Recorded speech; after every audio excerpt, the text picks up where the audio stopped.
Grand Carnivale is rolled back into Kings Island, and we have thoughts. Also, you want to meet some other Tower Topics fans, including me and Don? You're going to have the opportunity to do that. Hello, everybody. Alongside Don Helbig, I'm Ryan Sir, and this is Tower Topics. Tower Topics is a fan-made, fan-focused podcast for Kings Island fans. It's available wherever you get your podcast and on YouTube. Let's start this off by thanking our Prestige members. I want to give a big shout out to Miss Mandy, 1983, Lil Mac, 21, Brian Hauser, 330T, Logan Lipper, Aaron Bort, Jacob Fix, Damon Barnes, Stephen Horneck, Eric Grau, Ian Crawford, Dustin Jackson, Songstress Miku, Dakota Cole, Lack Ray, Galaxy B-Boy, Medic 302, Eastern Coaster Guys and Girls, and Justin Y. Thank you guys so much for supporting Tower Topics at the highest level. That's the Prestige level. If you want to be involved in Tower Topics, there's a link in the description. Members get early access to the videos, exclusive content, exclusive live streams, and some tiers even get some free stuff. So hit that link if you want to be on board. So Ryan, let's start off by, everybody's listening to our podcast. We'd like to invite you to join us for a Tower Topics meetup. It's going to take place at Strickers Grove, Sunday, August 10th. The park opens at noon. It will close at 8. They do have a little bit of a gap between like 4 and 5 where the employees and that all get, kind of a break. But for the Tower Topics meetup, we would kind of begin that around 1 o'clock in the afternoon. We would have a meeting place there. We have it on our Facebook group, more of the details on that. But we think, this is going to be a great opportunity for everybody to get together and have some fun, put some faces to the names of the people that you hear asking questions and that, just a chance to have a lot of like-minded people, just getting together for a good time. It's an opportunity to get some rare credits. If you're into coaster credits, Strickers Grove, it's only open, 4 times a year. So this is one of those opportunities to come get a couple of coaster credits. It's just a really nice place. And, we hope that, you can join us. And I think it'll be a good time. Yeah, admission is $20. Children 2 and under are free, and parking is $5. So just remember that. I think they might be cash only for parking. I'm not really sure, but we'll have more details in the future. So, Strickers Grove, let's talk a little bit about it. So for those of you who don't know, and Don touched on this, private amusement park, it's mainly for company picnics and things of that sort. It's open a couple days a year. This one is the next one, August 10th, 2025. One of my favorite things there is the arcade, because it's arcade, and they got skee ball. It's a lot of fun. Yeah, it's got old school skee ball, like old PTC skee ball, but also it's got bowler roller, when you try to get the bowling ball over the hump, but the hump is like either shorter or taller. I can't remember. Whatever it is easier. So it's like very obtainable. So you can like obsess over like rolling the ball and, getting it into the thing. And if you keep on playing, you're not going to not win a prize. So I think that's super fun. The shooting gallery is cool too. If you've got like a normal camera with a flash, one thing I did learn is that if you take a picture of it, it'll set off all the targets at once, and it's like chaos. So yeah, Strickers Grove is a lot of fun. Again, 2 coaster credits that you normally won't have. And Tornado done by Al Collins, who was involved in designing the Beast, and also Ralph Stricker. It was built in-house by him. So that's one that you can get a credit on. And also they have a coaster called the Teddy Bear. This is a recreated version of what they used to have at Cincinnati's Coney Island. So for the younger guest, it's a great first coaster. It's also fun if you've ridden hundreds of coasters to be able to do that. So, whether you're a regular listener or new to the show, we'd love to see you there. 1 o'clock would be the time we would want to start off by getting a group photo. We would make that photo available to anyone that would, we'll post it on in our Facebook group and that. But if you want us to just send you directly the image, we'd be happy to do that as well. You mentioned, Ryan, admission is $20 per person. Children under the age of 2, they get in free. So I really think, mark your calendars and try to join us that day for, just a day of fun and just kind of, everybody, coming together and, building that community. That's one of the things that we've always wanted Tower Topics to be about is community. One of the reasons why we have the Facebook group and we're putting all our eggs in that basket in terms of, of social media, retiring our X and trying to drive everybody to the Facebook group so we can have more conversations, about, share about your Kings Island visits, ask your Kings Island questions and that there for other people that go to Kings Island that can help you answer some of those questions. And that's this is just another step, in that direction to build that community. And, we'll certainly have, meetups again if you can't make it to this one. But I think this one will be a lot of fun and something that you really don't get a lot of opportunity to do by going to Strickers Grove. Yeah. Maybe we'll have like a mini golf tournament or something. They have fun mini golf there, but I'm really excited about it. I've been to Strickers Grove in like at least 5 or 6 years, maybe more. The food there is really good. They good hot dogs. Good hot dogs, I remember. I like the corn that they cook in the wet burlap. Oh, yeah, that's good too. They take full corn, which they probably grow there, knowing them. They wrap it in wet burlap and throw that on the grill. And it's like you take it and you put butter on it like you're some sort of savage. Like you rub it on the butter. Oh my God, it's so good. But I've gone for the 4th of July one year. This was a long time ago. I've gone to Strickers Grove and eaten and left because it was too busy, but I still wanted to eat. So I paid admission and parking just to go there and buy food and eat. But one rule, though, it doesn't matter if there's five of you joining me and Ryan, or there's 50 or more of you joining. The theme of the day is going to be we're all going to have fun. We're all going to have fun. And I'll remind you of this again and again, but if you've got a Tower Topics t-shirt, that's a great time to wear it, just to show that you're friends with us. All right. So again, August 10th, Strickers Grove, Tower Topics Meetup. So Ryan, let's talk about what's going on right now at Kings Island. We're midway through the run of Grand Carnivale. So what is your initial thoughts as you've experienced this event now? So I want to start off with a positive in terms of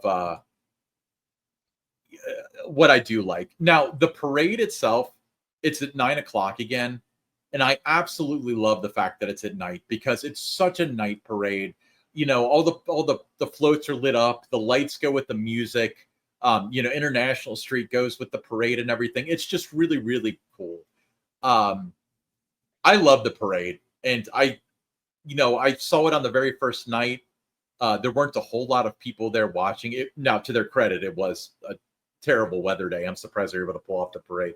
But I hope that more people are able to see it.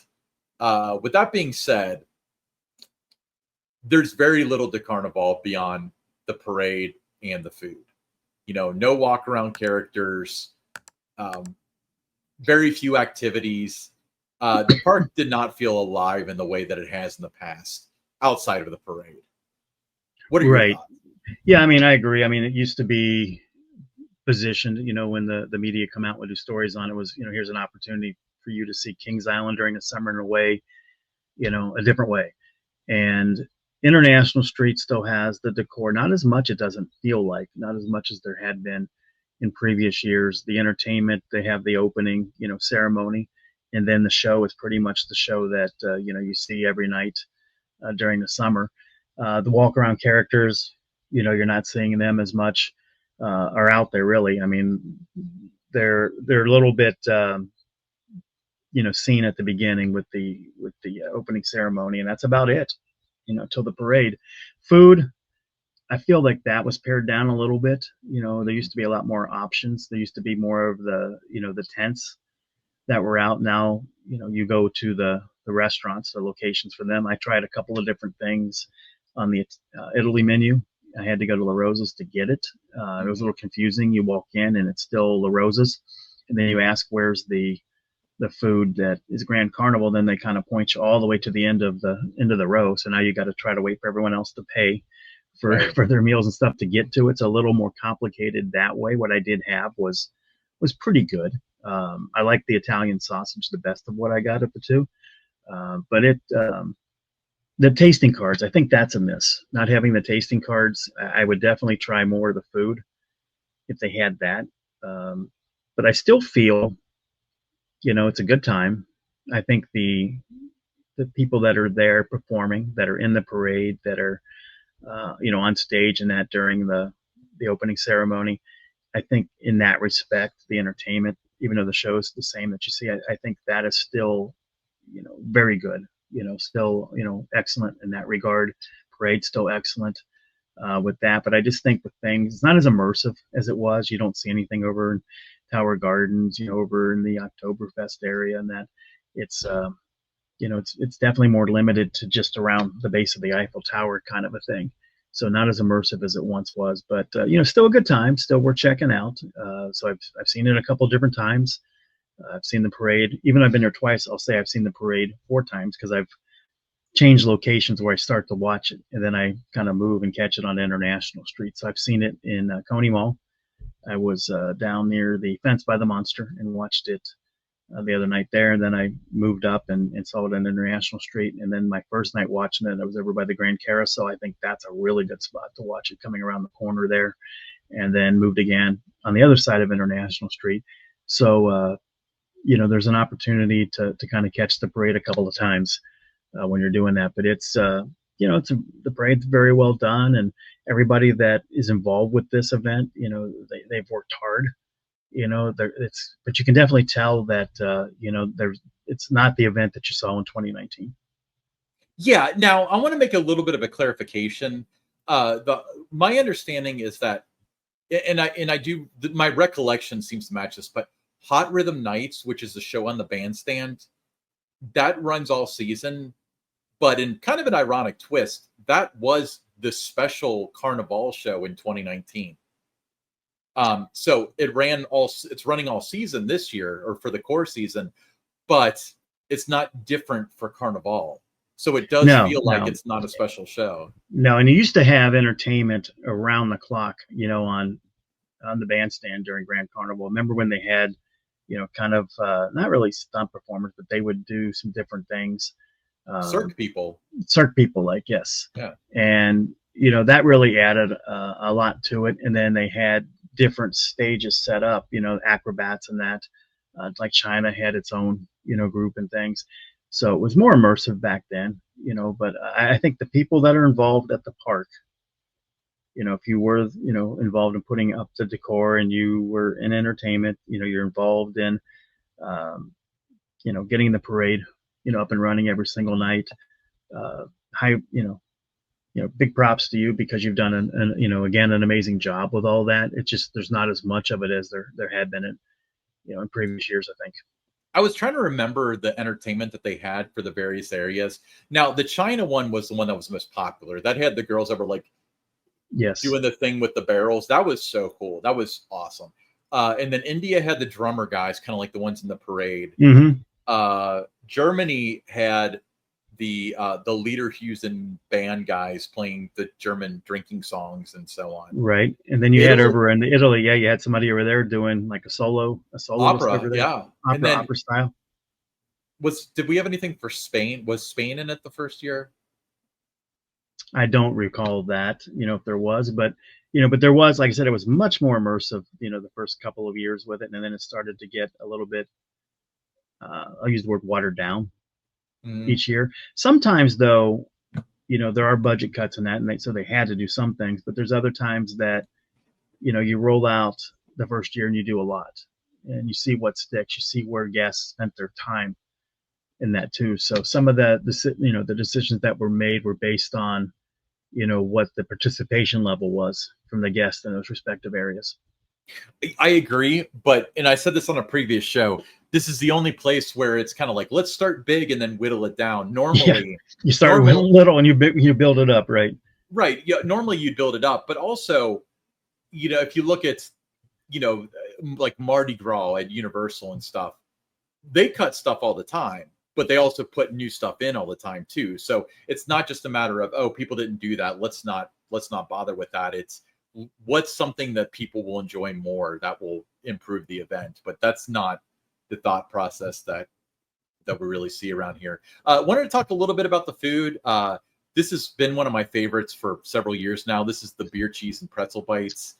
Yes, I was going to get that, my last time there, but I ran out of time. But that looked really good.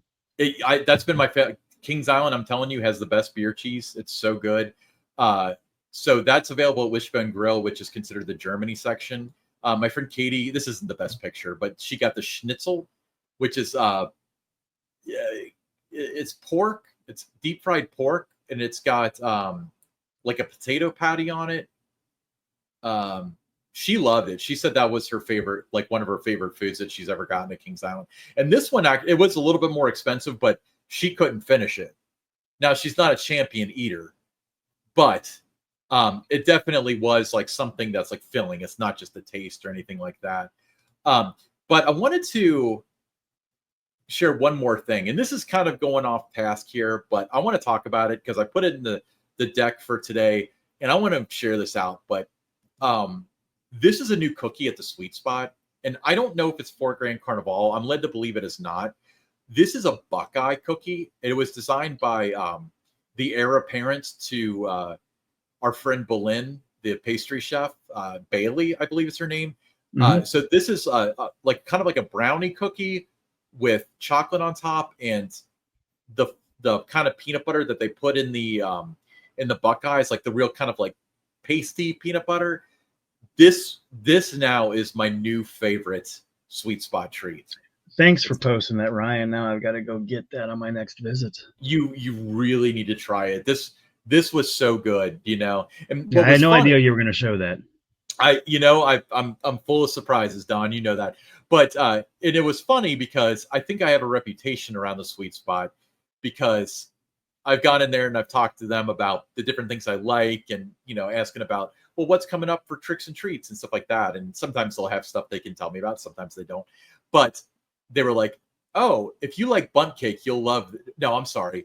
It was, if you like the Witch's Brew, you'll love that. And it's funny because I didn't tell these people that I like the Witch's Brew. They must have heard me say it on the show. Witch's Brew was a cookie during Han a couple years ago.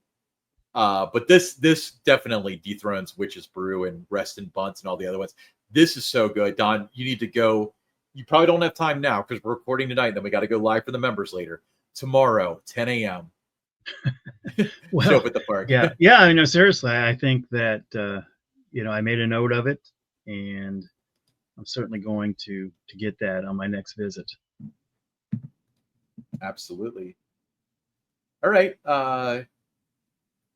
Let's move on to a segment we like to call Buy or Sell. All right, Ryan, buy or sell. This year, 2025, will be the last season for Winterfest. The event will be cut for 2026. Are you buying or are you selling? I'm selling because I feel like they can piss off the Great America people. They can piss off the Michigan's Adventure people. They can piss off the King's Dominion people. There's just way too many loyal people at Kings Island. Hundreds of thousands of pass holders, 3 to 4 million visitors per year. And if they take that away from them, which is such a beloved event, I think that it'll show up on the numbers and it may never recover. So I'm going to sell. What about you? They've done it not once, but twice. Have taken that event away and brought it back. With the way things are going, with the things that they have to cut. I know with King's Dominion not having Winterfest this year, they could have sent some of their decor in that, you would think, maybe to Kings Island, a place that would have the event that could use it. But they're not doing that. At Kings Dominion, they just kind of pitched it, so that leads me to think, and I've seen, cuts elsewhere in the chain, to think that it's possible. It's possible that it doesn't come back. But I do think that they know that that's a valuable piece at Kings Island in terms of driving season pass sales. Oh, they'll still sell you a season pass telling you can Winterfest and then take it away. So I know it's a possibility. Okay, I know that just because of the way things are and what they have to make some hard decisions.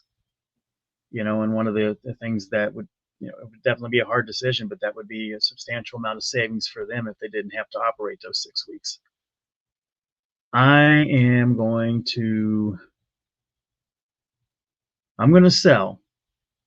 I'm going to sell because I don't think they would do that for 2026.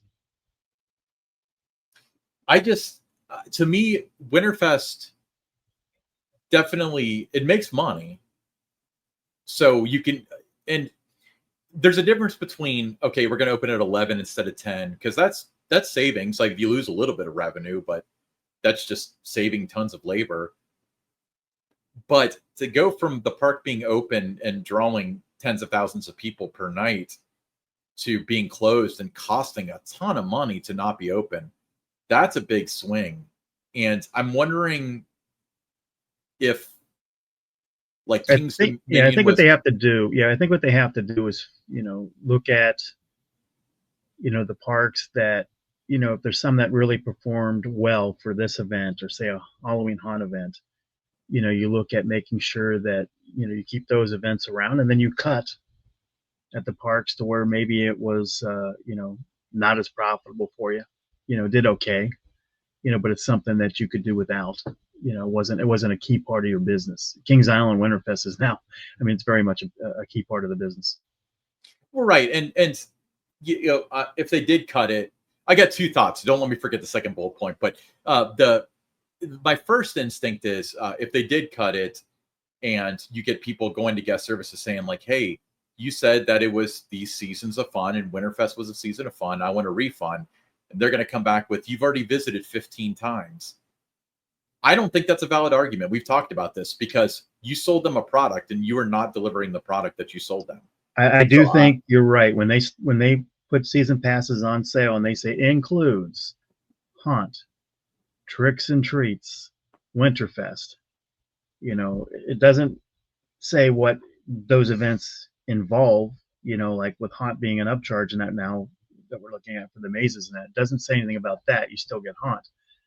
But if you bought a season pass because that was marketed as what you get with a season pass, I think they would have a big problem. Yeah. My second bullet point is this. You mentioned that they had all their Winterfest stuff, and as opposed to sending it out to the other parks, they threw it away, right? Right. And they've had Winterfest for 3 or 4 years now. However many years they had it there, yeah. So it was around 3 or 4 years, I think. Maybe Well, it came back, not after Kings Islands, maybe like 2018, 2019. It was after COVID, I think. No, it wasn't. You're right. Anyway, so knowing the industry, there's a guy named John Hawkins who used to own a company called Oak Island Creative, and he did a lot with, the zoo, like zoo lights and Christmas displays and stuff like that. And I remember him telling me that Christmas decor, outdoor decor, has a life of about 3 years. So I'm wondering if that factored in, because for one, you have to replace a ton of stuff. So there's a huge, you have your initial investment, which was astronomical to put that in. And then you've got another investment 3 or 4 or 5 years later, because, well, a lot of the lights need to be replaced. A lot of these little animatronics need to replace that. So I'm wondering if they didn't want, that's why this is the year that they got rid of it. And also why there wasn't a whole lot of, maybe there was only a few things that's like worth the shipping to send that to Kings Island or, Carowinds or whomever else. Right. So I think that there's a couple sides to the coin. I'm still selling, because I don't think that they would get rid of it. I think that that would be the most out of touch move that they could possibly do. And I think that if they did it, they would be very underhanded. They would sell you Winterfest and then announce in June that they're not doing it. But if they said, we're not doing Winterfest next year, oh, by the way, season passes are on sale, I think that you would get a reasonable percentage of people that would choose not to renew, because I think you're right about that. I also think that, if they do not have, as a company, do not have a great, first and second quarter next year, more things are going to have to get cut. So that factors into it also. But I really think that would be one of the hardest of hard decisions that they would have to make if they were to do that there. Yeah. And well, and also, it's not like it's an expense that adds value. Like it makes money. What they need to do is take the route of, how can we leverage this to make more money? What can we add in that's maybe an additional cost or something? Not take some, I mean, I'm not talking about the haunt mazes or whatever. But, maybe they took away the carriage rides, for example. I'm not saying that made a ton of money, but that's a good example of something that was like an upcharge. Maybe have more like shopping focus or something. I don't know, but there are other ways to do this. But Right. We'll be back with a hot take.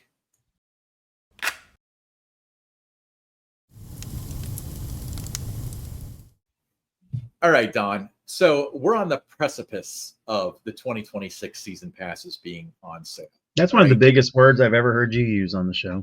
I probably didn't use it correctly. Now, my thought is this. I have been very, let's say, infamously known to rag on the Prestige Pass. For those of you who don't know the history, 2022, they started offering, an email went out offering Prestige. It wasn't supposed to go out, offering free drinks in the VIP lounge and this and that and all that other stuff. Long story short, they completely changed the program on us. We spent $300-400 on this pass, and we didn't get where the value was. We didn't get, and they just quietly changed it on the website and didn't bother to address it or anything. But, for a while, I, encouraged people not to buy it. And, I always said, if you buy the Prestige Pass, then, there's a bridge in Brooklyn that I'd like to sell you as well. And I'd like to do it before Mondami becomes mayor. But I feel a little bit differently now. I mean, we've talked about this before, but Canada's Wonderland has already posted this stuff. And you got the Silver Pass for $69.99, Gold Pass for $99, and Prestige Pass for $199. Now, these are Canadian dollars, but a lot of times the prices are really close. When you look at this from purely a business standpoint, the Prestige Pass being $100 more, getting you a front of the line pass, preferred parking, to bring a friend tickets, all the slew of benefits that it had in the past. For $100, I'm willing to overlook the tap water in the VIP lounge and the not as good VIP lounge, honestly. So I guess my hot take is that if this is the pricing that it goes for, I'm willing to consider it. I'm willing to unswear it off. I mean, $199 is a lot different from $399, which is what I paid. So I don't know. What are your thoughts? Leave them in the comments. Don, what do you think? I think there's value there with the Prestige Pass, more so at other parks than what you found at Kings Island. I mean, that's Right. for sure. Cedar Point, especially that front of the line pass, I think that is, really valuable there. Kings Dominion, great VIP lounge area, and you get the soft drinks and everything are in there in that VIP lounge. So, I think there's a lot of value there depending on the park. Not as much at Kings Island. Now, for me, the preferred parking, I don't think there's enough distance. If I park right across, the 2-lane road there on the other side of that, I'm not walking that much further than the person who just, parked in there. So to me, that was never really a selling point. But I did, listen to what you had to say. I know when I was renewing my pass or getting my pass really for 2024 and then renewing it both times, my wife was like, do you want to get Prestige? It's got this, this, this, and this. And I didn't do it because, you had a sour experience with it. And some other people that I know, good friends of mine, had sour experiences with it. But it seems like they're making an effort to make it better. So, I'm keeping an open mind and we'll see what it includes for 2026. Right. I want to tack on some additional thoughts really quickly. If this pass is $200, then they do not have enough preferred parking spots. Also, you really diminish the fast lane value. If somebody pays $130 for fast lane or $200 at Cedar Point, and you've got 160 people in front of you because they've got the single-use fast lane for the Beast or Maverick or whatever, that's going to be a lot of this is going to devalue the park overall. And I'm just saying from my standpoint of like, oh, this is what I'll get. It may make sense. Again, we got to see what the pricing is going to end up being and what they put on the website for now, if they don't change it or whatever. But as far as the other products and stuff, this is very old school Six Flagsian as far as, let's give away them everything for cheap. Remember, they had that like Diamond Platinum Pass or whatever that basically you could like, I don't know, sleep on a ride if you needed a place to stay for the night or whatever. Like you got everything, and it was like $22 a month. Yeah, it's interesting that they're doing so much stuff that is in the playbook of what was Six Flags. And remember, everybody was like, well, Cedar Fair is still going to run the company. It's still them running it. But all the decisions and everything that we're seeing, it's got the Six Flags flavor to it. So you never know. Very Six Flagsian. I'm going to copyright that. All right, we'll be back with some theme park headline news.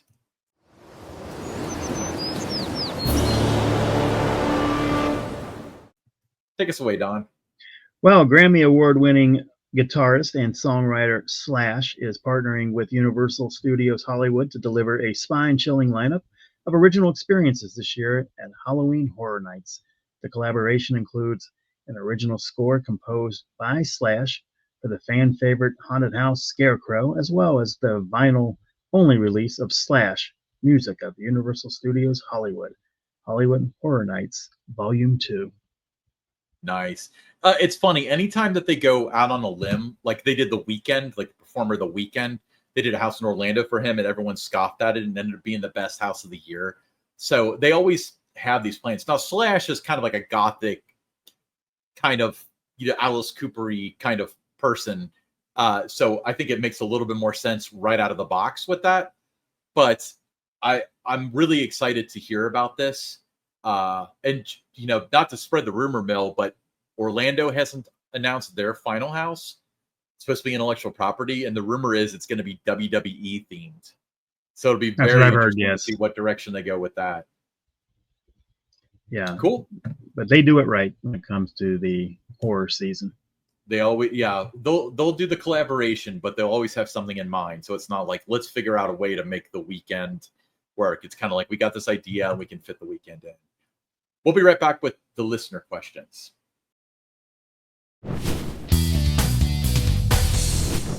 All right, first listener question, Kevin from Ohio. He said, have you guys tried the watermelon icy? I did, and I think it's pretty good.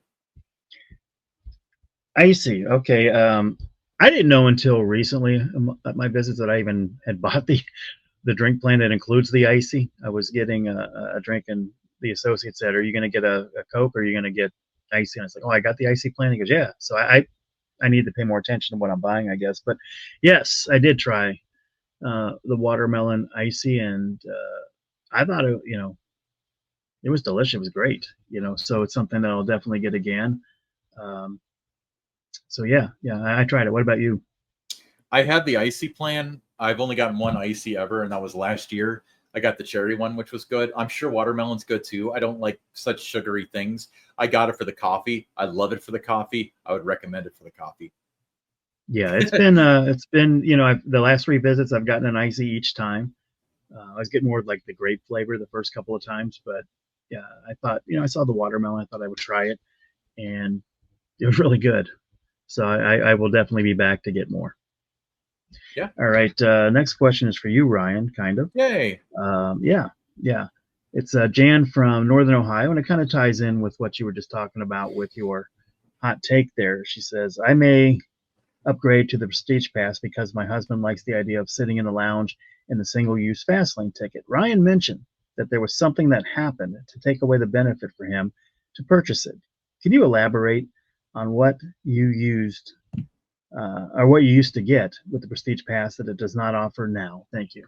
Okay. Yeah. I mean, I did touch on this earlier, but I'll go into a little bit more detail about why I felt the way that I did for a couple years now. But, it's late 2022, a bunch of people get an email about this new Prestige Pass, and it offers free bottled drinks, access to the VIP lounge, front row access, or front of the line access to one ride, So me and like my whole group of friends all hopped on it. So, we go to the park, we're sitting there, we're drinking our like Coke out of the bottle and stuff. And this is great. What a great value. And for me, it's like, I don't drink soft drinks all that much, but I really, I drink water at the park a lot, but I was like, oh, bottled water itself. Like that's perfect. So we come back the next week. I think we're down to weekends only at this point. We come back the next weekend and the coolers are still there. There's no water in them. Well, where's the water? Oh, we stopped giving out water because people were stealing it. What do you mean people were stealing it? Well, people were taking 3 or 4 of them and leaving with them. So, we don't offer that anymore. It's like, that's great. I feel terrible for you. That's not my problem though. I paid for this. Like, yeah, well, we don't have water anymore. So come back the next time, and the the coolers are gone, and they have like this big ice tub that had drinks in it and stuff. Still no water for some reason. I don't know why water in particular was it. So they did that. I was like, okay, I'm not happy with this, but whatever. Well, show up later, the next weekend, and that's gone too. And they've got those things with they ran a hose into like one of those things, and they've got like a rotten piece of lemon sitting in the top. And as they're doing this, they didn't say anything to the guests. They just changed the language on the website to no longer say free bottled drinks or whatever. So they started doing that, and we were asking, because the park ambassadors used to hang out in the VIP lounge. We're like, what's going on with that? They're like, oh, it'll be back next year. Don't worry, because we're going to get a new VIP lounge because Adventure Port's going here. And so end of the year, I'm heading to Cedar Point, and Tony Clark releases a blog saying, we got this new Prestige Pass. Your benefits are only good at your home park. And I can't remember if I have been able to use it at Cedar Point, or if it said on the website that you could use it at all the parks that have Prestige benefits. But nonetheless, that was like contrary to what they were saying. So, just to test the waters, I went up to a cashier, because you used to have to go to like a retail spot to get the single-use pass lane. And I said, can I get my single-use pass lane? I got a Prestige pass. And they scanned it, and they said, oh, your pass is from Kings Island. You don't get a Prestige pass here. Okay, so I went to another one, and they said, oh, yeah, here it is. They scanned it and handed it to me, no problem. So go to the VIP lounge, and the person says, just to let you know, you're allowed in the VIP lounge, but you don't get any other benefits from Prestige being a Kings Island pass holder. Like, okay, that's inconsistent, but okay, whatever. And then we came back to the VIP lounge a couple hours later, and the person said, you're not allowed in the VIP lounge. Since you're here, I'll just let you in. But just to let you know, in the future, you're not allowed in the VIP line. So there was a lot of like miscommunication around what's going on, and like nobody seemed to know what was going on. And then, the next year comes, we get our VIP lounge, the drinks don't come back. So that was like a bummer. But then like you saw like what they got at Knott's Berry Farm and King's Dominion and stuff for VIP lounges. Right. And you were like, this is just kind of a slap in the face. But the biggest thing for me was that, as opposed to sending out an email saying like, hey, that communication about the Prestige Pass was not supposed to go out. We apologize. If you want to keep it, this is the benefit you're going to get. If not, you can downgrade to gold by the end of August or whatever. That would have been completely water under the bridge. But instead, they decided to take the slimy route and just change the language on the website because, terms are subject to change. So that's why I'm a little jaded. As I mentioned earlier in the show, it looks like Prestige is going to be horribly discounted down to around $200 if the Canada's Wonderland thing sticks around. So I might consider it at that point. But as far as $400 for what I paid before, I really felt like I was slighted. Fair enough. All right. Next question. Caleb from Mainville, Ohio. He said, hey, Don, with the other legacy Cedar Fair parks, such as Canada's Wonderland, Kings Dominion, and Carowinds having an Oktoberfest event as part of their fall lineup and not Kings Island, do you think the proximity to Cincinnati's Oktoberfest event is a reason KI hasn't gotten one? And do you think that it's a possibility KI could add their own Oktoberfest event in the future? I would honestly be so perfect for the area outside of the Fest House / Viking Fury during the day. Thanks. Yeah, it would be a great idea. The timing would be right. I think it would go over very well with Kings Island guests. The only problem is the weekends in the fall in September are park sellouts at Kings Island, unlike the other parks. And that is why, you haven't seen that event there during the fall, because after those park sellouts, those first couple of weekends after Labor Day, then you roll right into Halloween Haunt and Tricks and Treats. So if you didn't have those park sellouts, I think you would have seen that event there by now. But that's the reality of the situation. And they've always had, those companies that are renting out the park, those first 2 weekends. Yeah. They see also the peanut celebration. They do. I don't know if they're doing it now, but in the past they've done that at Kings Dominion, Carowinds, and I think Knott's Berry Farm. No, I take that back. The Peanut Celebration is between the end of Haunt and Winterfest. So they're open. Though that's the real question here, is that so many other parks are open during November, but Kings Island isn't. Stay tuned. That's all I'm going to say. Stay tuned. Well, yeah, but I don't know. I mean, we talk about the risk of losing Winterfest and losing Haunt and losing Tricks and Treats and stuff. So to open in November when the weather is very questionable, I think would be a little bit risky. It's not so bad in our area, though. It's not too bad. Okay, well, you're just breaking news right I'm just kidding. If you've got a question, there's a couple of ways to get a hold of us. The first one is simple. Send us an email, host@towertopics.com, your name, the city you're from, as well as your question, and we'd love to feature it on the show. A couple other things we do. You can send your questions via text or leave us a voicemail at our phone number, 513-399-7538. This is not an actively monitored phone number. But if you send us a text, we'll just read it like we did here. And if you leave us a voicemail, then we'll play it on the air like we have in previous episodes. Your name, the city you're from, as well as your question, comment, concern. 513-399-7538. Don, tell them about the t-shirts. Well, as you all know, if you've been listening to the show, we have Tower Topics t-shirts. It comes in a what we call a wicked green color, any size that you want. If you're interested in one, just $22. That includes your shipping. The way to do that is to email us at host@towertopics.com. Put in the subject line Tower Topics t-shirt, include your name, your mailing address, also the size that you need. We will send you back a QR code. Once the transaction goes through, we'll get that shirt right out to you. Perfect. And while you're hitting up the internet, make sure that if you're on Facebook, search for the Tower Topics Facebook group. We like to build a community. We discuss the show. We discuss Kings Island. I wouldn't say it's completely unfiltered because that's not the implication that we're trying to get here, but we're not going to disallow positive or negative or neutral comments about the park and your experience there. We want to hear what you have to say. So search for Tower Topics on Facebook. I'm Ryan Sir. That's Don Helbig. This is Tower Topics.